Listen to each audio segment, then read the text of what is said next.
I'll start by saying I've always trusted my dog more than most people. Max isn't just a pet. He's been my companion for years.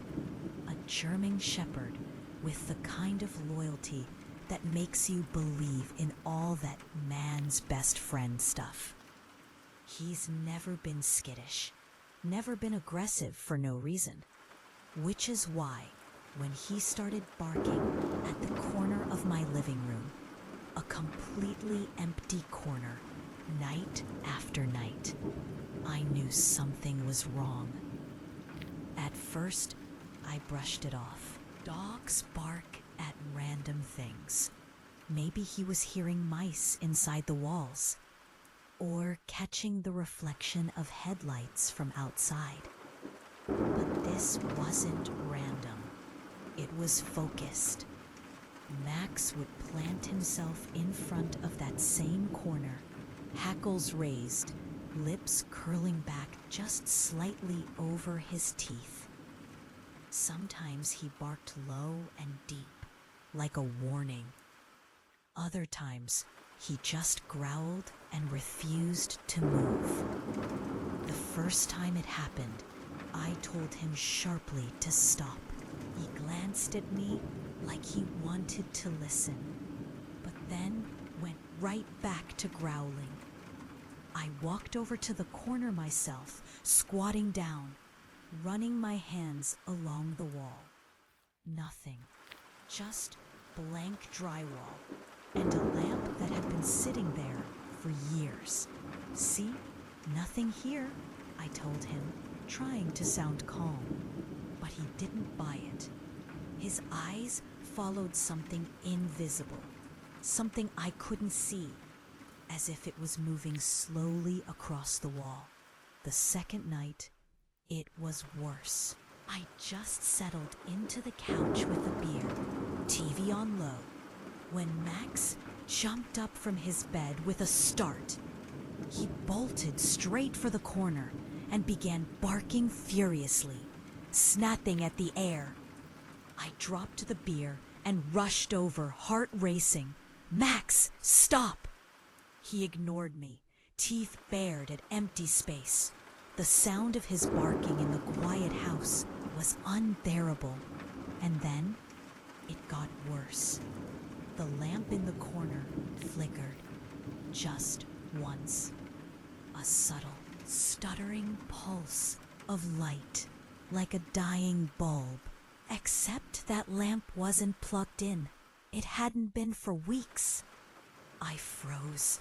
My skin crawled. I grabbed Max by the collar and dragged him back, and even as I did, he was still lunging forward, barking with wild desperation. It took me nearly a minute to get him to calm down, and even then, he didn't relax. His eyes stayed locked on that corner, chest heaving. The next morning, I tried to make sense of it. Maybe the lamp still held some residual charge. Or maybe there was an electrical issue in the wiring behind the walls. I'm not an electrician, but I figured something rational had to explain it.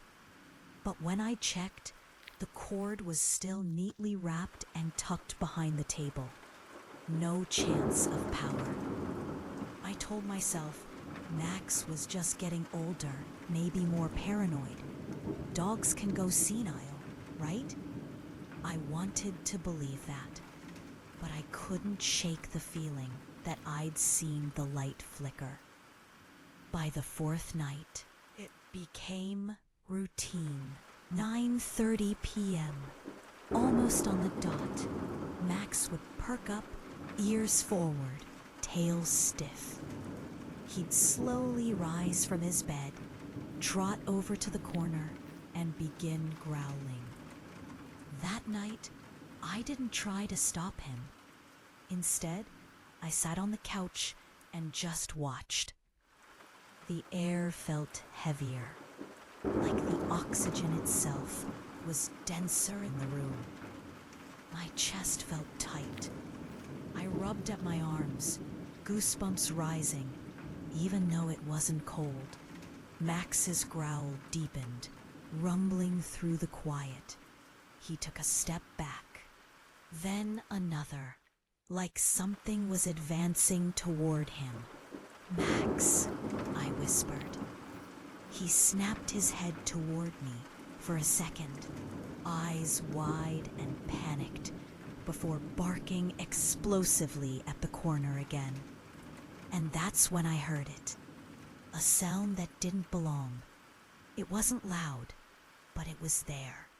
A faint scraping, like fingernails dragging slowly across the wall. I felt sick, my stomach twisted. There was no way. No way! I ran over, flicked the lights on bright, pressed my ear to the drywall. Silence, just silence. When I turned back, Max was whining, low and pitiful, backing away from the corner with his tail tucked. I didn't sleep that night. Every time I closed my eyes, I imagined something crouched in that corner, watching me. Something Max could see or sense, and I couldn't. I started leaving the lights on in the living room.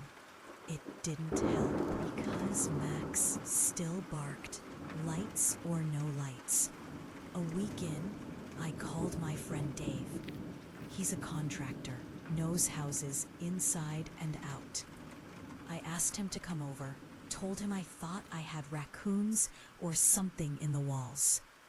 He came by that afternoon with tools and a flashlight.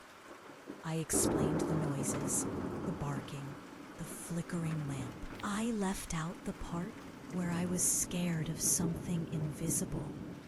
Didn't want him to think I was losing it. Dave knocked along the walls, listened with his stethoscope thing. He even cut a small hole behind the lamp and peeked inside with his flashlight. "Bone dry," he said.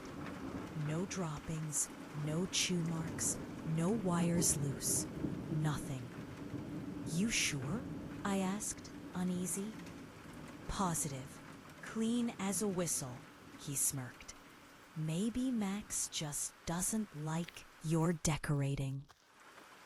I forced a laugh, but when Dave left, Max went right back to staring at the hole Dave had cut, growling. 2 weeks.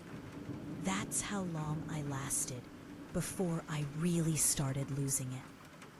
By then, Max wasn't just barking at night. He was doing it in the middle of the day, too. Sometimes he'd freeze in the hallway, body stiff, staring down at the far end where sunlight didn't quite reach. Sometimes he'd whimper and hide behind me, which was even worse. I started noticing things, too. Little things. Objects not where I left them. My keys on the floor instead of the counter. A chair pulled slightly away from the table. I told myself I was just tired, distracted. But then there was the whisper. I was half asleep on the couch, TV off, room silent when I heard it. A voice, so faint I thought it was a dream. A breathy whisper right by my ear. "Hey!" I bolted upright, heart pounding. Max was across the room, staring at me, ears perked. And then his head snapped back toward the corner, and he started barking like his life depended on it. After that, I couldn't deny it anymore. Something was in my house, something only my dog could see. I started recording at night, just my phone propped on the table, aimed at the corner.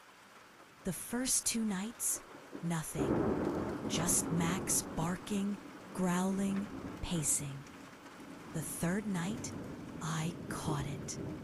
At 9:32 p.m., the footage showed Max staring at the corner as usual. Then the lamp flickered again.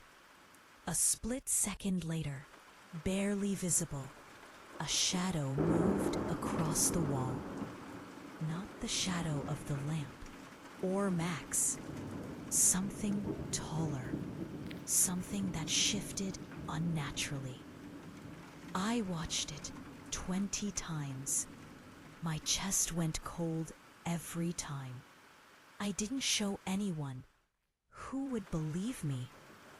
I thought about moving, but the thought of leaving my house, my home, because of whatever this was, felt insane. So instead, I tried to fight it. I bought salt, sage, even a Bible I hadn't opened in years. I read about rituals online, things people swore would help. One night, I circled the corner in salt, muttering prayers I half remembered from childhood. Max just sat there, whining, as if he knew it wouldn't work. And it didn't. Because that night, the whisper came back, louder. You can't keep me out. I froze. My breath caught in my throat. Max lunged at the corner, barking furiously, snapping at the air. And then, I swear to God, the lamp slid 6 inches across the table, screeching against the wood. I grabbed Max, stumbled backward, my vision swimming with terror. Get out! I screamed at the empty room. The whisper came again, amused this time. This is my home too.